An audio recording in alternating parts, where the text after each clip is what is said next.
आखिर भगवान कृष्ण की मृत्यु के बाद ऐसा क्या हुआ कि द्वारका शहर आज समुद्र में है? और भगवान कृष्ण की मृत्यु के बाद उनकी पत्नियां और बच्चे कहां गए? क्या आप जानते हैं समुद्र में 300 फीट नीचे डूबी भगवान कृष्ण की नगरी द्वारका के होंगे दर्शन? मगर कब और कैसे? चलिए जानते हैं इस वीडियो में। दोस्तों, क्या आपको पता है कि महाभारत के अनुसार जब श्री कृष्ण ने कंस का वध किया तब जरासंध ने भगवान कृष्ण और यादव वंशियों का नामो निशान मिटाने की ठान ली और मौका मिलते ही वह बार बार मथुरा और वहां के लोगों पर लगातार आक्रमण करता रहा। अब जब बार बार ऐसे खतरा बढ़ने लगा तब भगवान श्री कृष्ण ने मथुरा को छोड़ने का निर्णय लिया और मथुरा छोड़कर उन्होंने एक नया शहर बसाया जिसका नाम था द्वारका, और भगवान कृष्ण द्वारका ही रहते थे।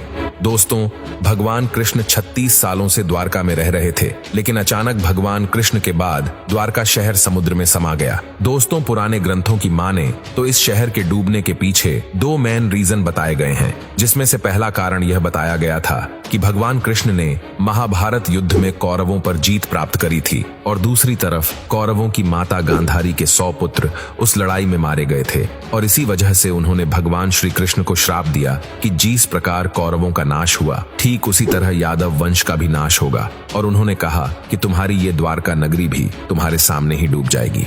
अब अगर दूसरे कारण की बात करें तो एक बार कुछ ऋषि मुनि भ्रमण करने के लिए द्वारका शहर आए और भगवान कृष्ण के पुत्र ने अपने साथियों के साथ मिलकर ऋषियों के साथ मजाक करने की योजना बनाई। भगवान कृष्ण के बेटे ने स्त्री का रूप धारण करके ऋषियों से यह पूछा कि मेरे गर्भ से क्या उत्पन्न होगा।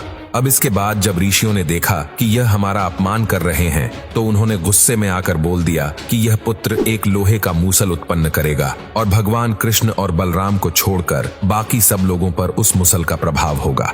अब इसके बाद भगवान कृष्ण के पुत्र ने सच में लोहे का मूसल उत्पन्न किया और जब यह बात राजा उग्रसेन को पता चली तो उन्होंने वो मूसल तुरंत समुद्र में फेंकवा दिया और इसके बाद द्वारका में अशुभ घटनाएं घटनी शुरू हो गईं, जैसे कि कभी तेज आंधी शुरू हो जाए और कभी तेज तूफान। चूहों की गिनती इतनी बढ़ गई कि रास्तों पर भी लोगों से ज्यादा चूहे दिखने शुरू हो गए। बकरे गीदड़ों की आवाज निकालने लगे। सिर्फ इतना ही नहीं, गाय के पेट से गधे और नेवले के गर्भ से चूहे पैदा होने शुरू हो गए।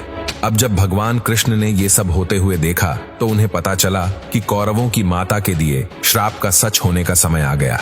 अब भगवान कृष्ण ने वहां के निवासियों को बचाने के लिए उन्हें कहा कि वह तीर्थ यात्रा पर चले जाएं।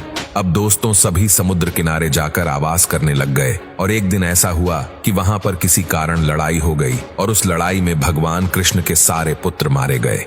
अब अपने पुत्रों की मृत्यु से भगवान कृष्ण को बहुत गुस्सा आया और उन्होंने एक मुट्ठी घास उखाड़ ली और जैसे ही घास आती वो लोहे की मूसल बन जाती, और ऐसा ऋषियों के श्राप की वजह से ही हो रहा था और यहाँ से यादव वंशियों का अंत हो गया और भगवान कृष्ण ने गुस्से में आकर सभी सूरमाओं का वध कर डाला।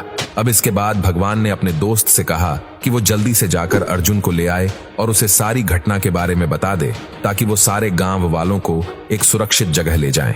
अब इसके बाद जब भगवान कृष्ण जंगल में अपने भाई बलराम के पास गए तो बलराम जी समाधि में लीन थे और अचानक से उनके मुंह से एक सफेद रंग का सांप निकला और समुद्र में चला गया। वो कोई साधारण सांप नहीं था क्योंकि उसके बहुत सारे सर थे। अब कुछ देर बाद बलराम ने अपने शरीर को त्याग दिया।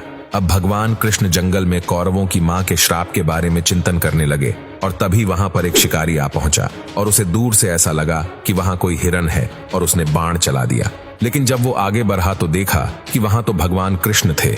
अब भगवान कृष्ण तो इसके बाद नहीं रहे और दूसरी तरफ जब अर्जुन द्वारका पहुंचे तब भगवान कृष्ण के पिता ने अर्जुन को बताया कि अब ये शहर डूबने वाला है। अब इसके बाद अर्जुन वहां से सभी निवासियों को मंत्रियों की मदद से इंद्रप्रस्थ की सुरक्षित जगह ले गए, लेकिन उनके वहां से जाने से पहले भगवान कृष्ण के पिता ने प्राण त्याग दिए और अगले ही दिन सोने से सजी द्वारका नगरी समुद्र में डूब गई।